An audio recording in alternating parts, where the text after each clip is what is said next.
दोस्तों कैसे हैं आप लोग। उम्मीद करता हूं कि बेहतर होंगे। और आइए आज है 23 सितंबर, अपन बात करेंगे 23 सितंबर के करंट अफेयर की। आइए 23 सितंबर के करंट अफेयर के को स्टार्ट करते हैं आज के इंपॉर्टेंट न्यूज के साथ। आज है international day of sign language. Spread positivity and love on the day of sign language 23 of सितंबर को इसको मनाया जाता है। हम क्या करते हैं, सांकेतिक भाषा के थ्रू भिन्न भिन्न बातों को करते हैं। जैसे आप सड़क पर जा रहे हैं और सिग्नल ऑन हुआ, रेड हुआ, आप रुक गए, तो ये क्या हुआ, आपको साइन लैंग्वेज के थ्रू बताया गया कि आपको रुकना है। ग्रीन हुआ तो आप चलने लगे, तो आपको साइन लैंग्वेज के थ्रू बताया गया कि अब आपके चलने का समय है। और इस प्रकार साइन लैंग्वेज का एक बहुत ज्यादा महत्व है। और साइन लैंग्वेज के परिप्रेक्ष्य में देखें तो हमारे मूक बधिर लोगों के लिए ये अत्यंत महत्वपूर्ण या जीवन आजीविका का साधन है या जीवन निर्वाह का साधन है। आइए स्टार्ट करते हैं अगली बात को। अगली बात अत्यंत महत्वपूर्ण। यूसुफ मेहर अली 23 सितंबर 1903 को स्वतंत्रता सेनानी तथा समाज सुधारक का जन्म हुआ था। यूसुफ मेहर अली ने ही क्वाइंड किया था भारत छोड़ो, अंग्रेजों भारत छोड़ो या भारत छोड़ो आंदोलन की बात करें तो इसके वर्ड को क्वाइन करने वाले कौन थे, यूसुफ मेहर अली। अगली बात है 23 सितंबर 1908 रामधारी सिंह दिनकर हिंदी जगत के सुप्रसिद्ध कवि का आज ही के दिन जन्म हुआ था। और आज ही के दिन हम मनाते हैं हैफा दिवस। आप लोग हैफा दिवस के बारे में, हैफा डे के बारे में ज्यादा नहीं जानते होंगे, पर द्वितीय विश्व युद्ध के समय 1918 की बात है। 23 ऑफ सितंबर 1918 को भारतीय जवानों ने क्या किया था, तुर्की सेना के खिलाफ लड़ते हुए इजराइल के हैफा शहर को आजाद कराया था। इस उपलक्ष्य में हम उन्हीं शहीदों को याद करने के लिए भारतीय सेना के द्वारा 23 सितंबर को हैफा दिवस मनाया जाता है। तो आज कौन कौन से दिन हैं, दो बहुत महत्वपूर्ण दिन है, एक हैफा दिवस और एक है इंटरनेशनल साइन डे। अगली बात करते हैं। पहला क्वेश्चन है, एमपी में बनी है चीता टास्क फोर्स, इसका चेयरमैन किसे नियुक्त किया गया है। Cheetah task force formed in MP, who has appointed as its chairman. और इसका बहुत अच्छा आंसर है पीसीसीएफ आलोक कुमार। बात क्या है, NTCA national tiger conservation authority ने मध्य प्रदेश में चीता टास्क फोर्स बनाई है। इसके तहत 8 सदस्यों की टास्क फोर्स का गठन किया गया है। रिटायर्ड पीसीसीएफ आलोक कुमार को चेयरमैन बनाया गया है और यह अध्ययन करेगा कि चीतों की संख्या में वृद्धि करनी है या कमी करनी है, या इनके लिए कैसे एक अनुकूल वातावरण तैयार किया जा सकता है जिससे नेचुरली ये ग्रोथ करते चले जाएं। आइए अगली बात करते हैं। सोलर सिटी के रूप में विकसित करने के लिए मध्य प्रदेश के कितने शहरों का चयन किया गया है। How many cities of Madhya Pradesh were selected to be developed as solar city. आपको पता है कि पहली सोलर सिटी के रूप में सांची को डेवलप किया जा रहा है, तो 4 और नए शहरों को ऐड किया गया है जिसे सोलर सिटी के रूप में डेवलप किया जाएगा। तो भैया इसका आंसर है 5 शहरों को डेवलप किया जाएगा, ध्यान रखिएगा। वो कौन कौन से शहर हैं, सांची, खजुराहो, भीमबेटका, ओरछा, ग्वालियर। और आप अगर ध्यान से देखेंगे तो ये सारी हेरिटेज सिटी की तरह हैं। यहाँ पर फोर्ट्स हैं, यहाँ पे बहुत ज्यादा हिस्टोरिकल प्लेसेस हैं और उन हिस्टोरिकल प्लेसेस की बिल्डिंग्स को सोलर रूफटॉप पैनल के थ्रू हम क्या करेंगे, इलेक्ट्रिसिटी देंगे और दूसरी सुविधाओं का विकास करेंगे, जिससे ये धीरे धीरे आगे चल के ग्रीन सिटी के रूप में भी डेवलप होने की राह पर होंगे। आइए अगले क्वेश्चन की बात करते हैं। और अगला क्वेश्चन है, प्रदेश में पहली बार गैस आधारित पावर सब स्टेशन जीआईएस कहां बनाया जा रहा है। For the first time in the state a gas based power sub station is being built.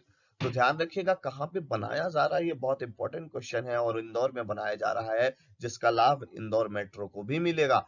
पर पोषण सिस्टम यानी बिजली हस्तांतरण, ध्यान रखिएगा पारेषण सिस्टम, पारेषण पारेषण मतलब ट्रांसमिशन, ठीक है। बिजली हस्तांतरण को मजबूती प्रदान करने हेतु तो Madhya Pradesh power transmission company ने प्रदेश में पहली बार इंदौर में गैस आधारित पावर सब स्टेशन तैयार किया है। इस सब स्टेशन को रिमोट से संचालित किया जाता है।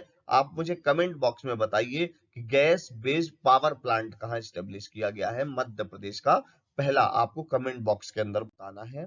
अगले प्रश्न के साथ चलते हैं अपन। स्वच्छता स्टार्टअप चैलेंज किसने जीता है। हु वॉन द स्वच्छता स्टार्टअप चैलेंज। बहुत महत्वपूर्ण क्वेश्चन है। द कबाड़ी वाला। अब ये द कबाड़ी वाला कौन है, तो आपको मैं बता देता हूं। भारत सरकार के आवासन एवं शहरी कार्य मंत्रालय द्वारा आयोजित स्वच्छता स्टार्टअप चैलेंज में भोपाल नगर निगम कि स्वच्छता अभियान में सहयोगी द कबाड़ीवाला ने टॉप 10 प्रविष्टियों में अपना स्थान बनाया और 25 लाख रुपए का पुरस्कार जीता है।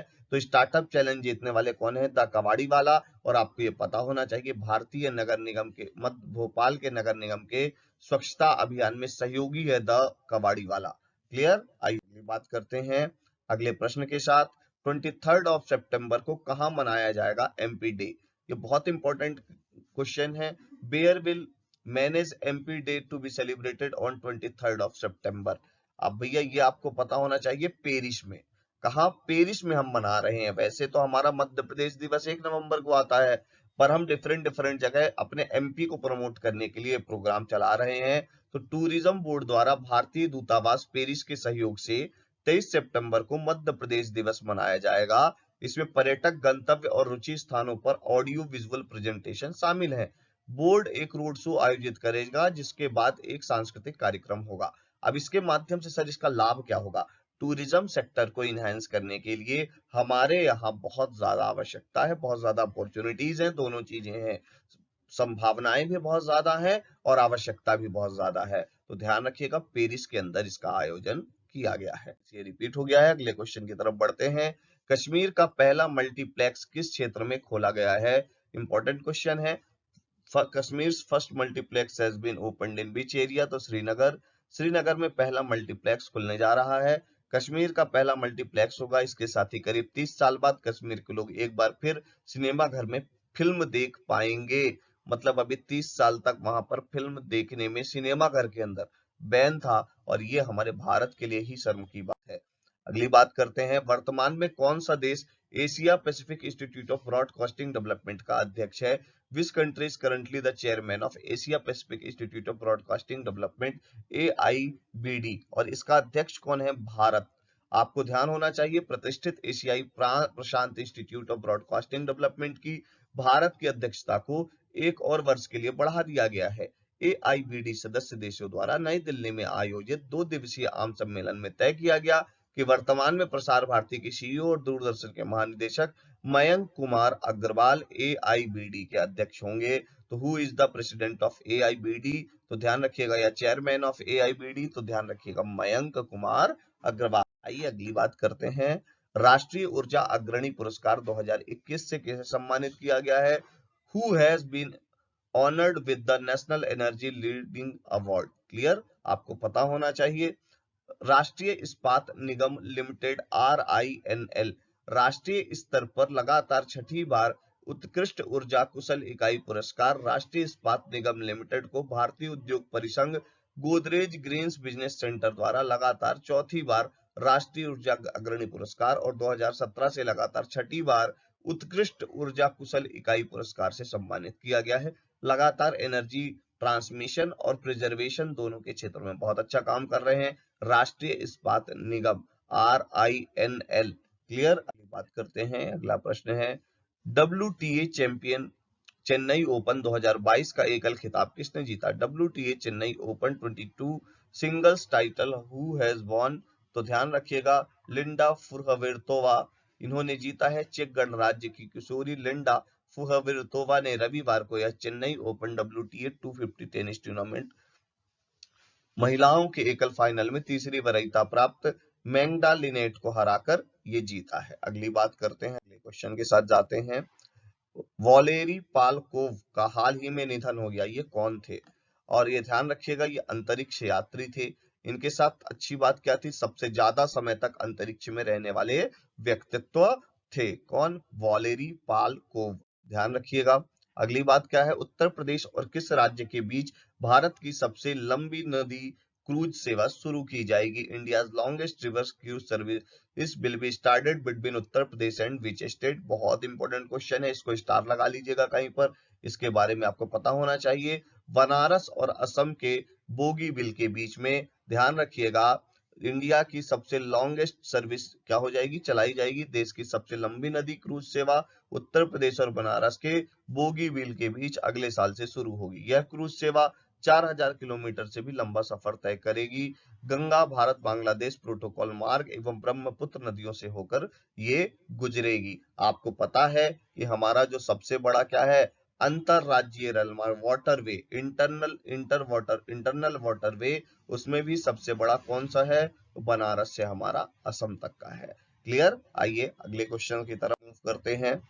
अगले प्रश्न के साथ जाते हैं। किस देश को उच्च रक्तचाप नियंत्रण पहल IHCI के लिए संयुक्त राष्ट्र पुरस्कार प्राप्त हुआ है? Which country has received the United Nations Award of hypertension control initiative? IHCI का अवार्ड किसे दिया गया है? बहुत अच्छा क्वेश्चन है और इसका उत्तर है भारत। भारत ने उच्च रक्तचाप ब्लड प्रेशर के खिलाफ किए गए प्रयासों के लिए एक महत्वपूर्ण उपलब्धि और मान्यता प्राप्त की है। देश ने अपने भारत उच्च रक्तचाप नियंत्रण पहल के लिए संयुक्त राष्ट्र पुरस्कार जीता है। यह राष्ट्रीय स्वास्थ्य मिशन के तहत एक बड़े पैमाने पर उच्च रक्तचाप को नियंत्रित करने के लिए की गई पहल है। अगर आपको हमारे हिंदी की क्लासेस ज्वाइन करनी है, हमारे एमपी की क्लासेस ज्वाइन करनी है, तो ईरा इंस्टीट्यूट का ऐप डाउनलोड कर लीजिए। वहां पर आपको हिंदी की क्लासेस, मेंस की, आपको वहां पर एमपी की क्लासेस और करंट अफेयर की स्पेसिफिक टारगेटेड क्लासेस चल रही हैं। आप ईरा इंस्टीट्यूट का ऐप डाउनलोड करके आप उन क्लासेस को अवेल कर सकते हैं। लाइक करें, सब्सक्राइब करें, शेयर करें। Thank you very much.